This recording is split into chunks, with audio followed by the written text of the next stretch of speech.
Hi, everyone. And also, all of a sudden, Grisha just wanted to say hi. You want to say hi, please? Hello, everyone. Hello. Grisha is missing the tours with mom. Now that Nisha is back, he doesn't have to join my tours. Just a reminder how close Finland and St. Petersburg is. And the the area that well, this is the I would say the second episode, so I'm not going to be repeating myself a lot, but nevertheless, the territory that is now called the Karelian Isthmus, this land between the Gulf of Finland and Lake Ladoga, this is the area that changed hands twice over the course of the 20th century. And the story of Russian immigrants after the revolution, and also what their life was like during during the times after the revolution, during the Soviet period, and in Russia, and before the Winter War, 1939, we're talking, and the Second World War, is quite unique. It's different everywhere, but it's more unique and more different in Finland, because Finland, up until 1917, end of 1917, well, was part of the Russian Empire ever since early 1800s, and then it was granted independence. But well, by Lenin, yes, there was a little bit of the civil war. Yes, there were the whites and the red movement, exactly. And that war lasted for several months, and eventually it was decided, and Lenin approved the idea of granting independence. So that's the document. Uh, um, Signed by Lenin, Trotsky, and others, and Finland became independent. And as we know, there were, since before that, Finland was part of the Russian Empire, there were a lot of Russians just living there in general. Not too many, not hundreds and thousands, not, no, but there were a lot of Russians living already there. And all of a sudden, they just became people with no land, because their passports were no longer relevant, and they were not, they, for a long time, they would not be granted Finnish citizenship, and eventually they would, many would end up with just Nansen passports, and that was it. With this postcard is it's called Kuokkala. This is one of the settlements by the Gulf of Finland. That's exactly that, the one that changed hands multiple times. So after the revolution, all of a sudden, Kuokkala um, uh, ended up on the Finnish side, and many people who just stayed there, they all of a sudden were basically blocked from going back to Russia. That was, for example, Ilya Repin, the famous artist. We spoke about him, so I'm not going into details, but that's one of the stories that actually many people went through. That, well, Repin just stayed in his country house. Actually, it was his house, not a country house, but the house. He lived there all year round, and he just woke up one day and he realized that he was no longer in Russia. He was in Finland, and there were many attempts to bring him back, bring him to Russia, but he would say no. And he never got any Finnish citizenship. He just stayed sort of an outcast, sort of a hermit in his estate. He carried on painting, and that's where he died eventually. Anna Vyrubova was one of the first who, well, was one of those who managed to escape to Finland, actually twice. First after the revolution, and then she was brought back. Then she escaped again. For many, Finland was probably the ideal way to escape, because especially during the winter, one could just cross on ice, just walking on the Gulf of Finland. And that's what many did.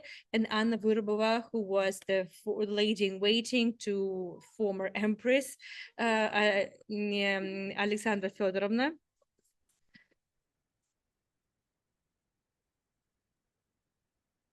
Yes. And I also shared with you that thanks to that escape, some precious photographs, the big photo album of very, I would say, not, well, very private photographs. Well, I would say the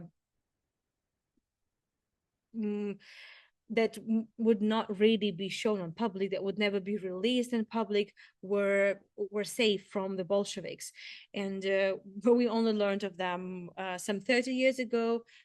They showed they well surfaced in the collection of the Library of Congress in the States, but these are exactly the photos that were saved from the fire of the revolution by Anna Vyrubova, who, as we know, lived the rest of her life in Finland, and that's where she died.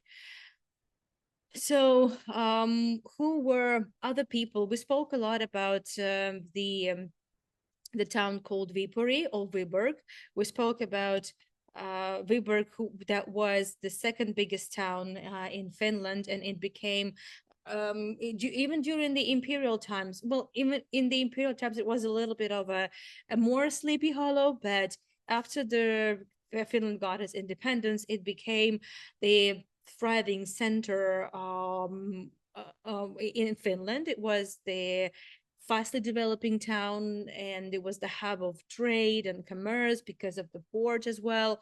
So that Vyborg had in Vyborg had been living quite a lot of Russians in general from those days, such as the Fyodor Sergeyev, who was the tea uh, who was a tea trader, or Olga Zhavoronkova. She was the wife of another merchant who had been living and working in Vyborg. So they helped the new immigrants. In Helsinki, there was, and there still is, by the way, in the Elizabeth Street or Lisi Cantor Street 29, there was a big Russian house, so to speak, not far from the church. It was sort of a Russian parish, and the building is still there. It's still, by the way, this is the place, as far as I understand, where also a lot of Ukrainian refugees could find help, and this is also where the Finnish language courses are now being held. It's also, as far as I understand, but the house is still there. This is the photo, well, taken a few years ago, and there are some old photos. The building is still the same. So this was sort of the center of Russian life in Helsinki, and mainly it would be Vyborg or Vipuri, this is the Finnish name, and in Helsinki. That's where the life would be, and that's where the biggest Russian communities would be. We know that in Helsinki there is there had been built Russian churches, obviously. And after the revolution, however, the Finnish church, the Russian Finnish church, wanted to separate from the Russian Orthodox Church, and they managed to do that. Later on, because of the aftermath of the Winter War, and then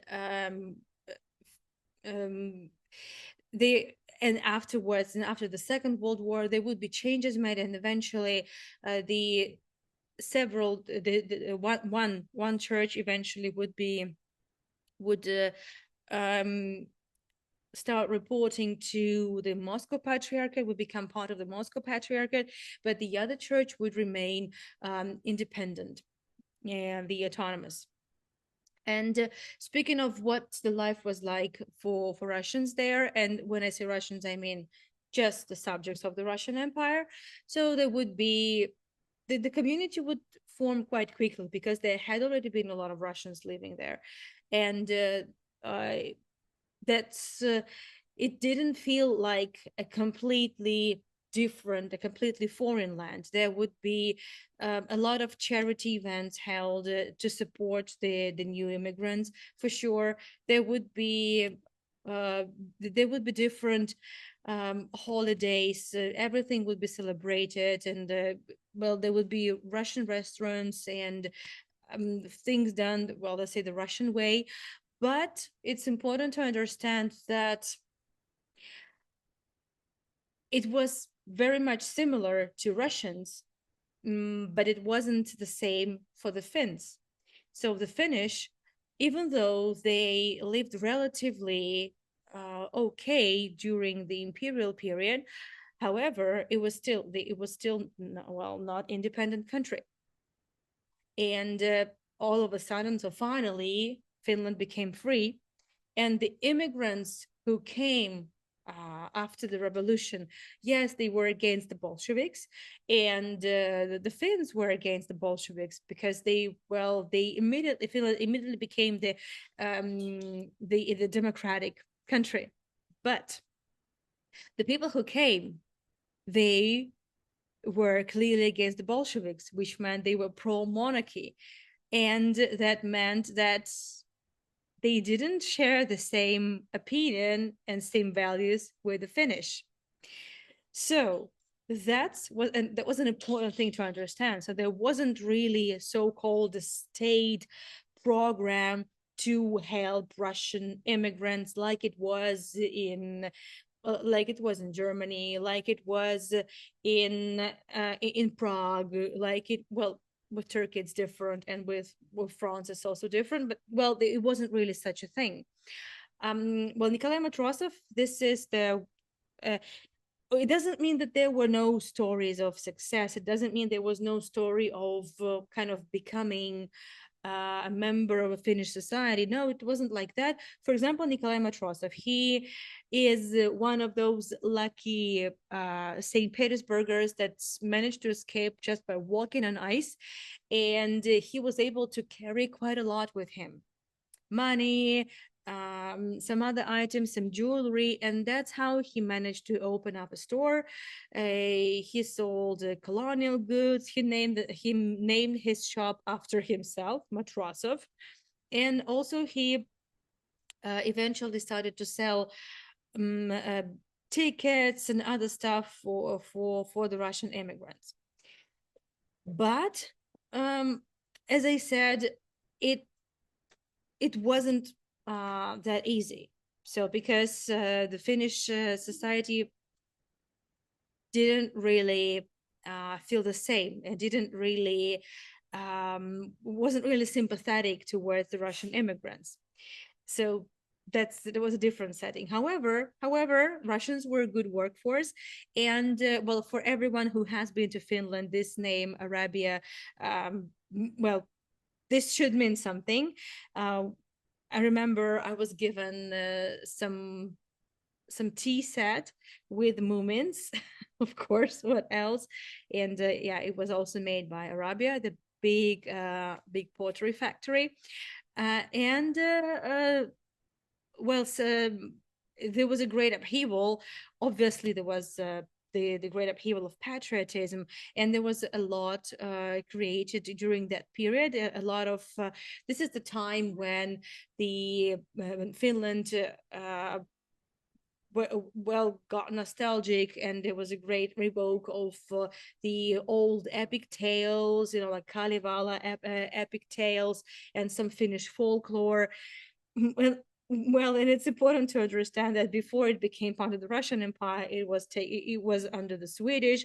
So in fact, the Finnish people, I'm not going into details. It's not the tour about the Finnish identity or the history of Finland, but it's important to understand that this was a time when finally, in over 200 years, the Finns could exercise their own rights and bring back their identity. And so that was a big deal. And there was a great demand also. So there were a lot of Russians who were hired and who worked for Arabia. And some of the most outstanding artists that worked for Arabia was also those were Russians. Well, for example, the Mikhail Shilkin, he was the artist in St. Petersburg. He escaped from the empire after the revolution and quite quickly found the work in Arabia. So with Arabia, some of the items from the museum, I haven't been there. I have never been to Finland, unfortunately. This is just the photos from the internet. So they were designed by him. He's he's remembered. Shilkin was, I would say, big star, if I can say that.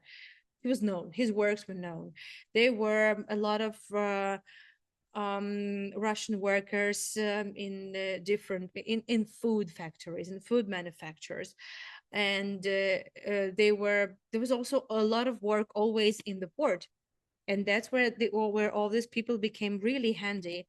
So the chocolate factory, the Faser factory, there were a lot of Russians, and those were not, and those were not. Those were, I would say, largely educated, high qualified personnel, and that uh, that showed. Well, as for people who worked in the port, well, those were different. There were also a lot of intelligent people, well-educated people, but they were also workers, and they managed to work together.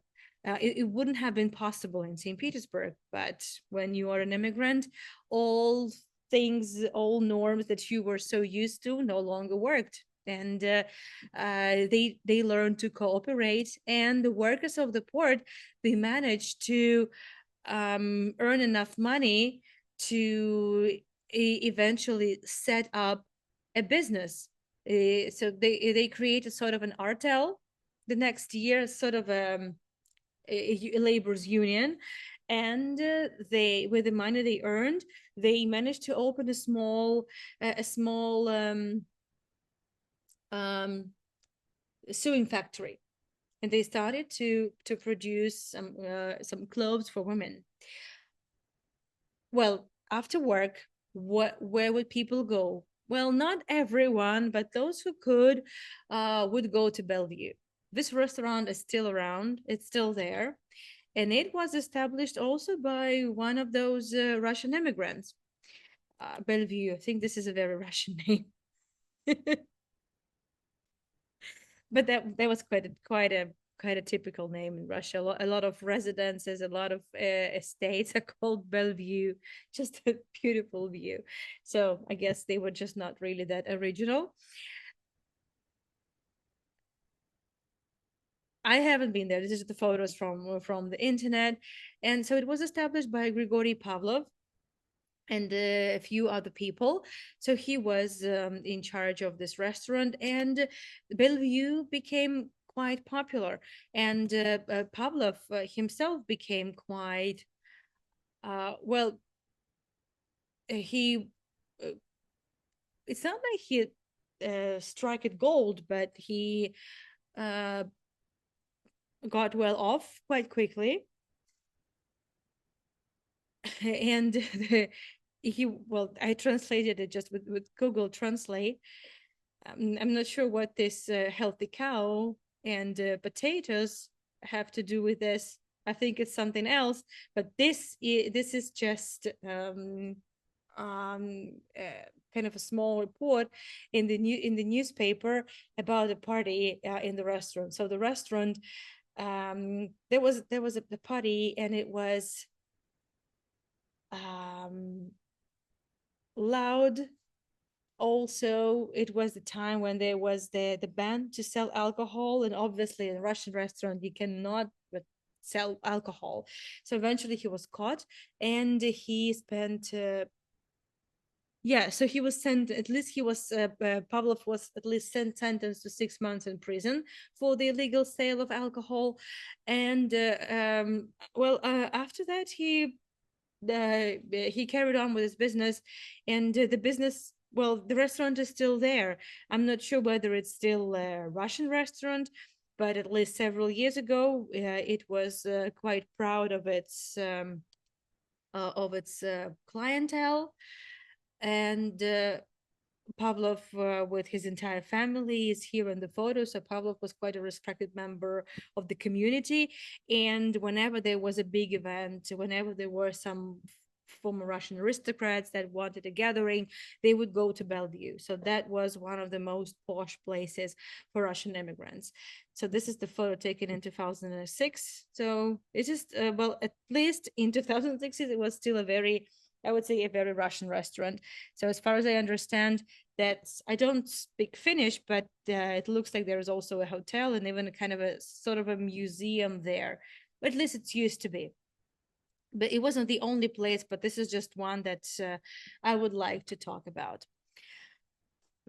Nevertheless, so I promised to tell you about some aristocrats. So how about the story of Fabergé family?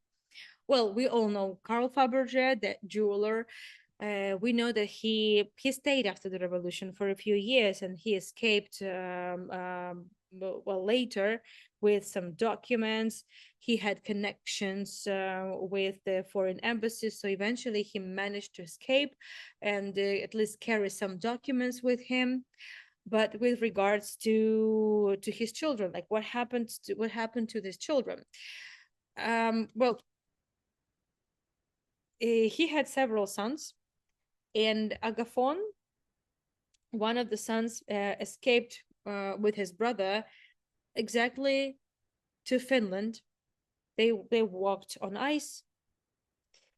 He escaped at the very last minute. The thing is that Agathon Fabergé, uh, obviously after the revolution, immediately after the revolution, all the property was searched, nationalized, and the Bolsheviks were looking for treasures.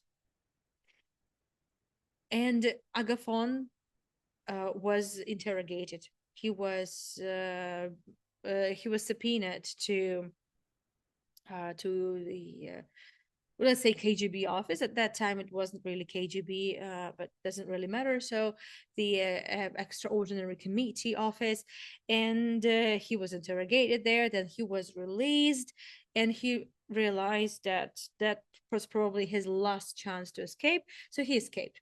He stayed in Finland for his entire life. He would go off and on, but eventually, so he lived in Helsinki. Yevgeny escaped with him. This is the photo from 1914. This is the only photo, in fact, I have been able to find. But shortly after, Yevgeny joined his other brothers in Paris, where they managed to reopen the business. There had been a shop in France, in Paris, so they carried on trying to revive their father's business. But Agathon was always more into art collecting, into scientific work, scholarly work, and he really kept far from the business, and he's buried in Helsinki together with his wife and also their son Oleg, as you can see, passed away in 1993. So all of them are buried in the Russian section in the cemetery in Helsinki. Again, I haven't been there. These are not my photos. And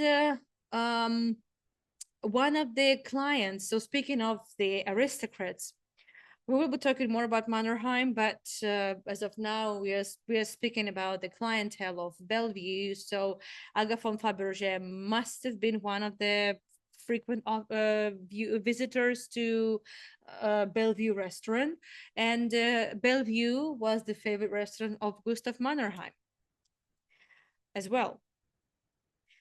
But so before we talk about Mannerheim in details, because we're going to be spending at least 20 minutes talking about him. So before we get to him, let's talk about some more, let's say, public life. Helsinki never really became part of Russian culture. I would say, I mean, no, it's not really the right way of saying that. Helsinki never really became the let's say the big culture hub for Russian immigrants.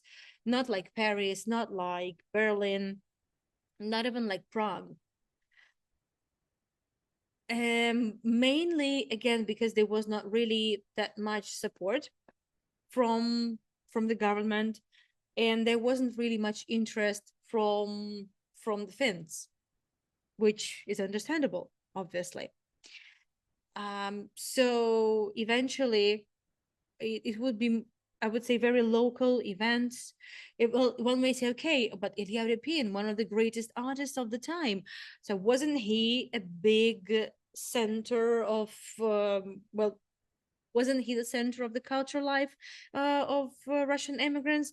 Not really. He stayed in Repina in Kuokala. Well, Repina is called now, but it used to be called Kuokala. No, definitely not.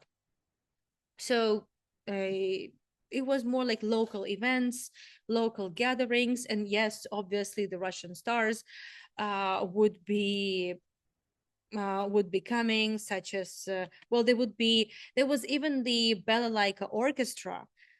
There were Russian musicians that traveled from country to country, from city to city, to sing, to just perform for the Russian audience.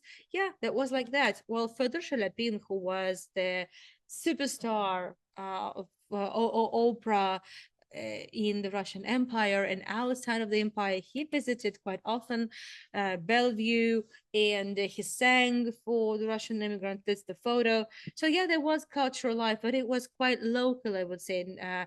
They were they were Russian media, Russian language media. We spoke about it before. But again, it was, I would say, of a very like small scale only. But there were a lot of Russian, like there were a lot of events for children. That is true. And obviously, children didn't need only fun, they also needed education. So, education was also there. So, speaking of newspapers, many of them would be.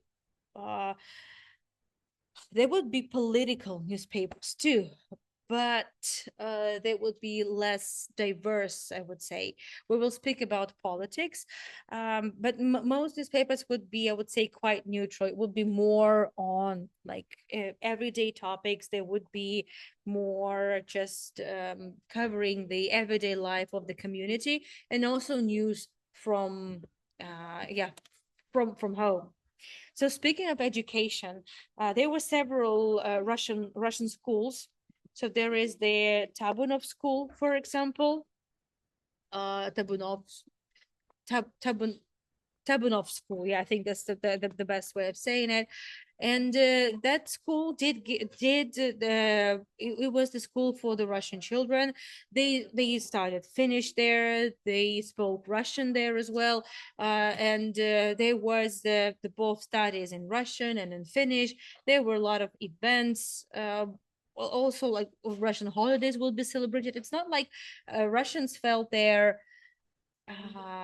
exiles. No, it wasn't like that. And this school was aimed at actually integrating children into Finnish life. And that was, I would say, quite a good start. Though the well, that's I like this photo very much. So that's clearly something, um, some Russian play. I'm not sure. So and but also from what I know, it was played in Finnish. It was a Russian play, but in Finnish. It was translated in the school, so in the Tabunov school. And it was considered one of the best schools in Finland, by the way. I'm saying with regards to the quality of education. There was also there was supposed to open Alexander School, and it was actually supposed to open, the Tabunov school was opened before the revolution. And there was also another school that was supposed to open before the revolution. It was Alexander School, obviously named after Alexander II, who is well loved, even still is quite well loved in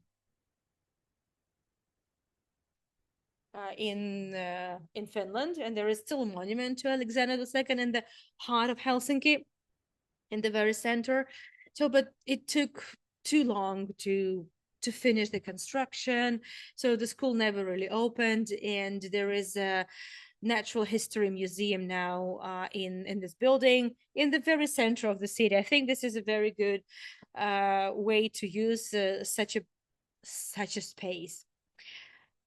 Yeah, so I think yeah, there are photos of some, prehistoric animals, some dinosaurs in the halls, and it looks nice. I think this is a really good place for such a museum, and it still has this educational value. So apart from going to restaurants and arranging some small concerts, obviously there would be big celebrations. And I found an interesting video. You can see here men wearing Georgian costumes. You can see, well, they're clearly some Georgian men, and I haven't. Well, look at that. So I haven't really found. So as you know, my focus would be Russians, well, Russians, Georgians, and Jews. Well, kind of these big three groups within this Russian exodus. But as you know, with Georgians, it's a little bit different because Georgians largely, after the revolution, if Georgians stayed in Russia, they would go to Georgia, which became independent for 3 years. You already know that from my previous tours. But when the Bolsheviks invaded Georgia, they moved to Europe, and Finland was not really on the way because they would be escaping to Turkey, and then through the south they would be escaping to Europe, and eventually most Georgians would end in Paris. Not far from Paris, in the suburbs of Paris. As you know, they bought a manor, and they kind of built a Georgian community there. So that's why there would be some Georgians, there would be some visitors for sure, but it wasn't really a thing. So Georgians were not really that present in Finland. But yeah, with the balalaika orchestra, however, was quite popular. Georgian music and Georgian dances were quite popular. We know that from the newspaper cutouts. And speaking of art, did anyone contribute to the Finnish culture? Actually, yes. So there was Alexander Sakselin, who studied ballet and danced in St. Petersburg. And after the revolution, he actually became one of the founders of the Finnish ballet. It would be him. And that's him surrounded with the ballerinas. He is the founder of the Finnish ballet, the Sakselin. He was a big star, and he was the teacher of many Finnish ballerinas. There is this Alexander Theater, again named after Alexander II. So the Finnish National Opera, Finnish National Ballet, all that opened in 1920s. And yes, it would be, well, I would say it would have a lot of Russian roots, inevitably. I'm not saying it's good, I'm not saying it's bad, I'm just saying how things are. Well, George would be one of the founders of Finnish theater, and he studied in St. Petersburg. He also taught a lot of ballerinas, and there will be Finnish ballerinas, but many of the Finnish ballerinas, such as Mary Paishev, she studied ballet in St. Petersburg. And then she escaped after the revolution. Actually, she didn't escape. She went back to Finland because she lived in Finland. So she went back, and shortly after that, revolution happened. This is a photo of her. I'm not sure which exactly performance. Or Lucia Nifontova. So she is another star of Finnish ballet. Unfortunately, I've never heard of her before, but she is one of the best. Absolutely, a charming lady. She also studied in St. Petersburg, and so we spoke about Georgians, that there was a Georgian culture, but again, that's important to remember that for Russian immigrants, Georgia was still part of the Russian Empire. So unwillingly, it was for them, it was still this imperial thinking. And that was also one of the clashes, obviously, with the Finnish, well, with the Finnish society. So that imperialists, there were a lot of Russians who actually spoke up. They were quite outspoken about it, that they want Russia to, well, they want Russia to return to monarchy, and that automatically meant that Finland would again become part of the empire. So obviously, that that was one of the biggest factors that many Russians eventually would move elsewhere. Speaking of Jews, there, well, Finland actually didn't have a Jewish community until mid 19th century. The first Jews came to Finland were the Cantonists. So I spoke about it on my Jewish heritage tours that during the reign of Nicholas I, mid 19th century, there would be this Cantonist movement when little boys, Jewish boys, would be taken from their families and like at the age of 5, 6, or 7, and they would be raised in the army, and eventually after the end of their service they would be granted permission to live in Russia proper, outside of the pale of settlement. And little by little, so though from those Cantonese, the Jewish community grew, and well, there was one quite remarkable, actually Ukrainian Jew. He was a lawyer, originally from the south of Russia, Yalta, and he escaped after the revolution. He went to Finland because he was staying in St. Petersburg, so he escaped to Finland, and he actually quite quickly, because, well, he when he escaped, together with him, many other well, Russian merchants escaped, and he knew them, they knew him, so he quite quickly um, became, I would say, an active member of the society. So he had a legal education, but he, well, couldn't exercise his um, well, he couldn't use his his knowledge of the law, because he wasn't already the country, so it was already a different country. The Russian Empire ceased to be, but he became a businessman, and he had his fingers in many pies. And obviously he helped a lot of immigrants. He helped a lot of Jewish immigrants. He helped a lot of just Russian immigrants. Many of them he knew personally, many would be just the word of mouth and just different connections. And so he was, Leo Weinstein was one of the, I would say, richest Jews in Finland. So he helped a lot of people. Speaking of art and culture, well, we so far we've only spoke about some education and also the having fun, restaurants. So there were some poets, not only ballerinas, not only actors, but also there were poets. Ivan Savin, he he's buried in Helsinki, so he died in Helsinki. He did a lot of translations, but he kept writing poems in Russian. This is just translated. I just found the translated version, and his all his poems were quite sad, quite melancholic, because he was terribly homesick, but also because he lost his family in the Civil War, and so to my brother Nikolai, that's the story of it's dedicated to his brother that passed away, that died in the Civil War.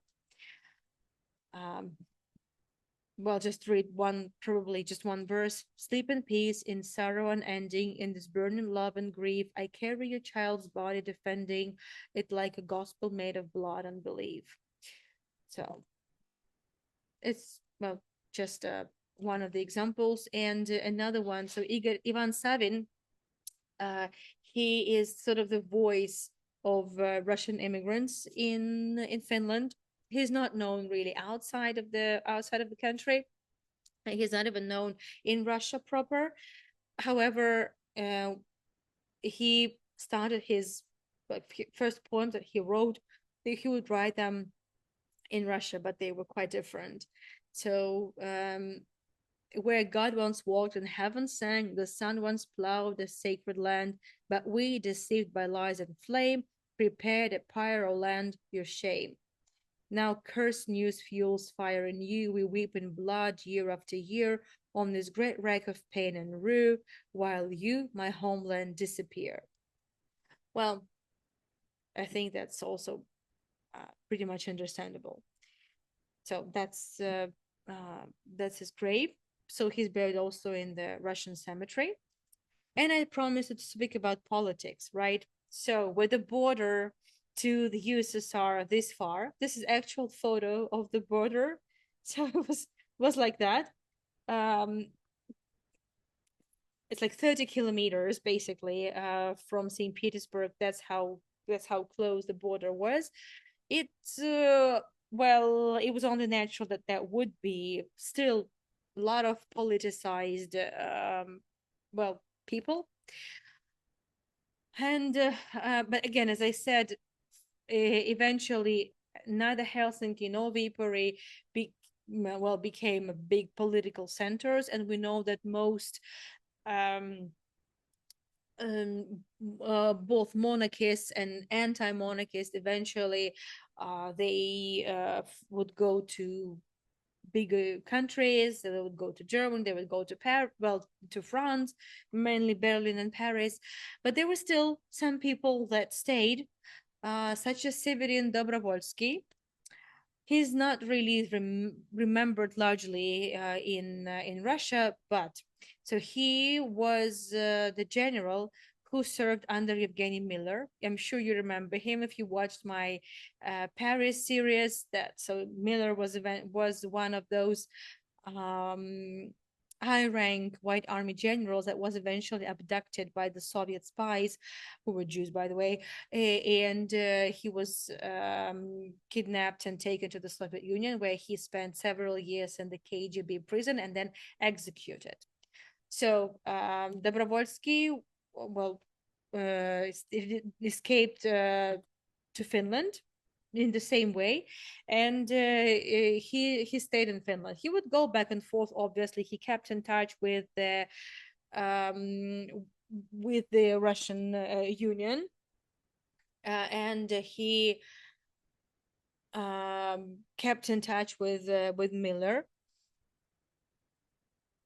He was very much anti-Bolshevik, and the thing is that like many anti-Bolsheviks, at some point, eventually Dobrovolsky supported Hitler. And for many, it didn't mean they supported German Nazis.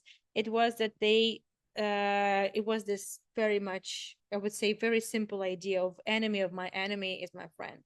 So Dobrovolsky, like many others, thought that that Hitler, that the Nazi were able to completely destroy the Bolshevik regime, and then everyone would be able to go back. Well, that was not the case. And after the Second World War, eventually, as you know, during the war, from the territory of Finland, there were a lot of attacks, and also the siege of Leningrad. It was supported by the Finnish. After the war, when the communist deputy was elected in the Finnish parliament, there was a sort of a case of Leino prisoners, and there was like 22, but eventually 20 Russians who collaborated with the Nazis, who supported the Nazis. They were arrested and they were extradited to the Soviet Union. Dobrovolsky was among them, and so Yuri Leino was that communist who did that like 4 days after he was assigned. And Dobrovolsky obviously was executed as a traitor, obviously as the collaborator. so Yuri Leno was appointed Minister of Internal Affairs in 1948. And so under him, that's well, infamous case, which is which many Finns, well, they still don't feel very comfortable about it, because this is a democratic state, and that was the only time when well, Russian immigrants were actually sent back to Russia. So extradition worked there. It was the only case, and well, that never happened again. So, but yeah, that happened. So we're not we're not judging anyone. We're just saying how things were. And now I have like 10 minutes to talk about Gustav Mannerheim, and that's gonna be quite challenging. But so Gustav Mannerheim, who was the first president of Finland, who's one of the biggest heroes in Finnish history, modern Finnish history. He wasn't even Finnish; he was actually German, and back in the times when Finland belonged to Sweden, his family served the Swedish, and so they stayed on the territory of Finland. And so he eventually, after studying and trying to get some military career in Finland, he realized he had to aim higher, and he managed to get transferred to St. Petersburg, to the to military academy, to the cadet school, sorry, under Nicholas the First. That was established by Nicholas the First, I mean. And so this is the photo of him studying in St. Petersburg, and he was very tall, like 1 meter 90 centimeters, almost 2 meters. It's a little bit less than 6 feet, I believe. A little bit less than that. So, and he was exceptionally good at horse riding, which was quite unusual for his height. And he was so good with horses, and taming them, and well, maintenance and everything. And he was noticed quite quickly by the Romanovs. He well, first by the lifeguards. He managed to become a member of the lifeguards regiment, which was very prestigious. It wasn't really about money much, but it was very prestigious. So this is how he was noticed, and this is how eventually, during the coronation of Nicholas II, Mannerheim was just in front of the procession. There you go. Well, that was Nicholas, and that's Mannerheim. That was a big deal. So he dealt a lot with horses. He also started his own business with horse resale, and he it was very much up and coming altogether until the revolution happened, obviously. So because he managed to earn quite a good money, and also he became quite well respected high rank official, he did not really welcome the revolution. He was a big supporter of the Tsarism, of monarchy, and he even tried after the revolution. He even remained in Petrograd, and then he was forced to escape from Petrograd. He would be in the suburbs, and but then he returned, and only when he realized that he basically faced a trial, he was just about to be arrested, he managed to escape to Finland. And when he came to Finland, well, shortly after that, the revolution, and the Finland was given independence. He did not support the independence. He did not. But he was highly respected anyway. It's not like at that point, he had a good reputation or anything, but there were also a lot of Russian immigrants that remembered him. So he became the member of the Russian community, and well, shortly after he was able to find, he was offered a position, and um, he became an official in Helsinki. He tried. He was the anti-Bolshevik, but again, the Finnish society saw him as the big supporter of the monarchy, and that's why he wasn't really granted much trust. But things started to change with, I would say, well, with the advancement of the Soviets and their attempts to snatch back big parts of Finland. So we know that in 1939, uh, the uh, the Winter War started, and it started with the Molotov-Ribbentrop Pact, right? So that was the secret protocol, and obviously nobody knew, was not disclosed to public, that Finland, with the Baltic countries and some European countries, were basically just divided between Stalin and Hitler. Nobody knew that. So, and Stalin, for security reasons, in October 1939, started this decided, right, to snatch back the territory, claiming that the Finnish border was too close to Leningrad, and he wanted to push it a little bit backwards. So the invasion began in November, and for several months it was quite a severe battles. There were a lot of the Mannerheim line and the Karelian Isthmus. That's exactly what helped the Finnish army resist for a long time, and this is when Mannerheim got the really really big recognition, because he was fighting against the Bolsheviks, so the Mannerheim line.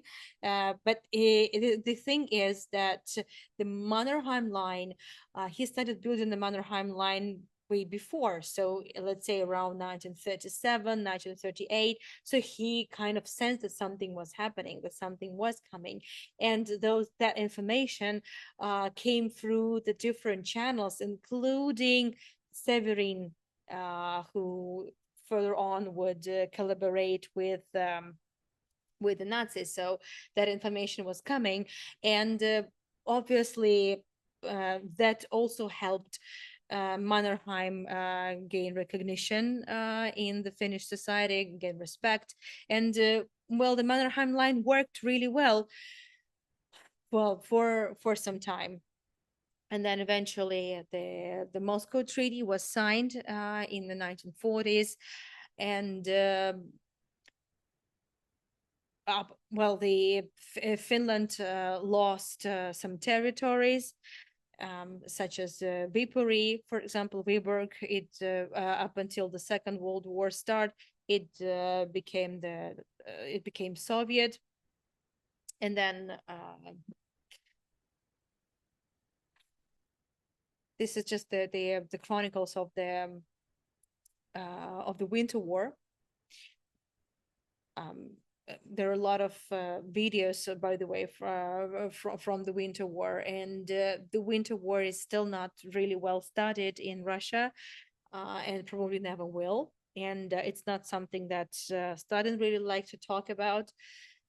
So eventually, in spring 1940, after the massive launches and offensive attacks, the Finnish army just had to give in. So the treaty was signed. Finland lost some territories. They were quite heavy losses, but it's not even what we're talking about. So and then when Hitler decided to attack, well, Mannerheim had been pretty much pissed off with Stalin at that time. So there's no really any document actually proving the fact that Mannerheim signed any agreement with Hitler, or that Finland signed an agreement with the Nazis. But it is known for a fact that they were cooperating, and that the Nazis used Finland, used Finnish planes, and used Finland to bomb Leningrad during the siege. But again, that was quite an understandable reaction after that winter war. So Mannerheim is quite an interesting character because on the one hand, he was a big supporter. Well, he was a big supporter of Russian immigrants, the anti-Bolsheviks. But because of the political situation and the political games he was involved with, he also became sort of a pro-Nazi supporter, and that's quite a quite a story. And as a again, I'm not really drawing any conclusions here. I'm not giving any bottom lines other than that after the Second World War, especially after that Lino prisoners case, when 22, well, eventually 20 people were extradited to the Soviet Union. Eventually, well, many Russian immigrants decided to move elsewhere, further from the border, and I would say it was only 10% maybe eventually of all the Russians that remained in Finland. So for the obvious reasons. And I will be scheduling the next episode shortly. I still have to decide which country I will be talking next. In the meantime, the chat is open. Let me know if you have any questions. Obviously, my story of the Winter War and well, the chronicles of the war. It's, I would say, just the bullet points, just for us to understand the kind of the context. The Mannerheims I knew in Sweden came from Jewish roots. I've never heard of any Jewish roots of Mannerheim. I know he was from a German family, but I never really studied that. Um, that's really hard to tell. I'm I'm not sure. I'm not sure. It could be, but I've never heard of it. So, and he never really claimed any Jewish roots, and I don't think that Hitler would have really collaborated with him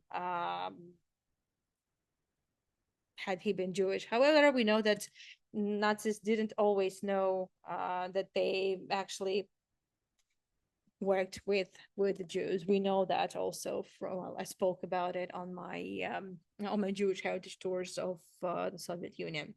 Okay, in 25 minutes from now, I will be doing my final tour for tonight. That's going to be Peter and Paul Fortress in St. Petersburg, and I really can't wait to go there because I'm terribly homesick, and I'll gladly just have a walk there and talk about the, I would say, the early years, the fundamental years of the Russian Empire and Peter the Great and all that. So you have the links. Thank you, Maria. Thank you, everyone, for joining me. Again, I'm so sorry for the tech glitches in the beginning. I hope I will be able to, well, I will be able to share the recording, and I hope everyone will be able to catch up on them. Thank you, Mary. I'll see you in St. Petersburg too. You know, as usual, I would appreciate your support. And you can buy me a coffee. You can send me a PayPal donation on my website. You can find a lot more links for the upcoming tours and also for the recordings as of the previous weekend. And on my YouTube channel, there are a bunch of tours, including the playlist on Batumi. They're altogether about 15 videos now, maybe a little less. Thank you, Joy. Yeah, I would say it's a less known part of history in general. And why would you even know that? It's not about your roots, it's not about your country. Why would you want to know about just a handful of Russian immigrants in Finland? Yeah, so that's what I'm here for. I also didn't know many of those things. I didn't know many of those people. So it's just some videos that I watched. It's just some books and some archives. That's it. Luckily, there is obviously the surge of interest, and there is some information available. Obviously, it's not like I'm using some uh, closed sources, some top secret documents that I have been able to get my hands on. Definitely not. No. Thank you so much, everyone. I will see you shortly in St. Petersburg. Bye bye.